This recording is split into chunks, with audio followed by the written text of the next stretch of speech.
Hello সবাইকে, আমি শান্ত বলছি। তো আজকে আমি তোমাদের যারা এইচএসসি 28 আছো তাদের উদ্দেশ্যে কিছু কথা বলবো। তোমরা জানো তোমাদের নবম দশম শ্রেণীতে একটি সাবজেক্ট ছিল, নাম হচ্ছে বায়োলজি। তো এই যে বায়োলজি সাবজেক্টটা আমি অনেককেই বলতে শুনছি যে বতে বায়োলজি বতে বারবার পড়ো, তাই না? এবং বলতে বোরিং লাগে। হ্যাঁ, তো এরকম কথাবার্তা অনেককেই বলতে শুনছি। তো আজকে আমি তোমাদেরকে দেখাবো যে বায়োলজি কিভাবে মনে রাখতে হয়। আচ্ছা, তো এটা নিঃসন্দেহে বলা যায় যে বায়োলজি অবশ্যই মুখস্থ বিদ্যা বা মুখস্থ ভিত্তিক একটা সাবজেক্ট। তো আমরা কিভাবে এই মুখস্থ বিদ্যাটাকে মজা করে এবং কিভাবে সেই মুখস্থ জিনিসটাকে আমরা মনে রাখতে পারবো, সেটা নিয়ে আমার আজকে কথা বলা। তো চলো দেখি। ধরো আমাদের আহ তোমরা নবম দশম শ্রেণীতে কোষ প্রাচীর নিয়ে অনেক পড়াশোনা করছো, তাই না? তোমাদের দ্বিতীয় অধ্যায় ছিল জীবকোষ এবং টিস্যু চ্যাপ্টারে খুবই গুরুত্বপূর্ণ একটি টপিক ছিল কোষ প্রাচীর। বিশেষ করে এটা এমসিকিউর জন্য ইম্পর্টেন্ট ছিল। বাট ইন্টারমিডিয়েটে আসার পরে তোমার এই টপিকটা সৃজনশীলের জন্য খুবই ইম্পর্টেন্ট, খুবই গুরুত্বপূর্ণ।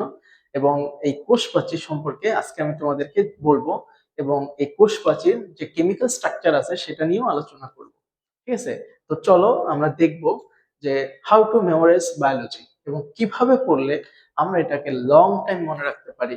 তো এটার জন্য বেশ কিছু ট্রিক্স আছে, নেমোনিক আছে, গল্প আছে, অনেক ধরনের ট্রিক্স আছে। তো চলো আমরা একটা ট্রিক্স এর সাহায্যে এই কোষ প্রাচীরের গঠনটাকে আমরা পড়ার চেষ্টা করব। ঠিক আছে? ওকে, দেখো আমরা আজকে পড়বো কোষ প্রাচীর।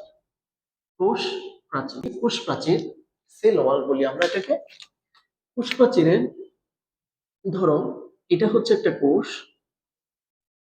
ঠিক তার পাশে আরেকটা কোষ আছে, ঠিক তার নিচে আরেকটা কোষ আছে, এবং তার পাশে আরেকটি কোষ। আমি বেসিক্যালি উদ্ভিদ কোষকে ইন্ডিকেট করতেছি। তোমরা দেখো যে মোট 4টা কোষ আমার এখানে আছে। এই কোষগুলার ভেতরে অবশ্যই কোষ ঝিল্লি আছে। তো আমরা ধরে নিচ্ছি এটা হচ্ছে তার কোষ ঝিল্লি, এটা হচ্ছে কোষ ঝিল্লি, এটা হচ্ছে কোষ ঝিল্লি। তো কোষ প্রাচীরের ভেতরে আছে হচ্ছে কোষ ঝিল্লি, রাইট?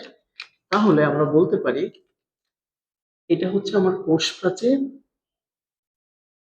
কোষ প্রাচীর আর এই লাল কালার অংশটা হচ্ছে কোষ ঝিল্লি, কোষ ঝিল্লি, রাইট? ওকে। তো কোষ প্রাচীরকে যদি আমরা হাইলাইট করি, দেখবে যে এই কোষ প্রাচীর গুলো না দুইটা কোষের মাঝখানে আছে। তো আমি যদি এই অঞ্চলটাকে একটু জুম করি, হ্যাঁ, এই অঞ্চলটাকে আমি যদি একটু জুম করি, আমি দেখতে পাবো ঠিক এরকম একটা স্ট্রাকচার। এর উপর আরেকটা স্ট্রাকচার এভাবে থাকে এই কোষের জন্য, এবং এপাশ দিয়েও আরেকটা স্ট্রাকচার থাকে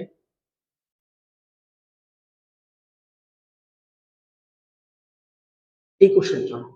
ঠিক আছে? আমি একটু কোষের নামগুলো দিয়ে দিচ্ছি। ধরো এটা 1 নম্বর, এটা 2, এটা 3, এটা 4। ধরো এটা হচ্ছে 1 নম্বর কোষ, এটা হচ্ছে 3 নম্বর কোষ। হুম? এখন আবার এখানে আরেকটা প্রাচীর থাকতে থাকে এরকম ভাবে। আমি আগে একটু এঁকে নিচ্ছি।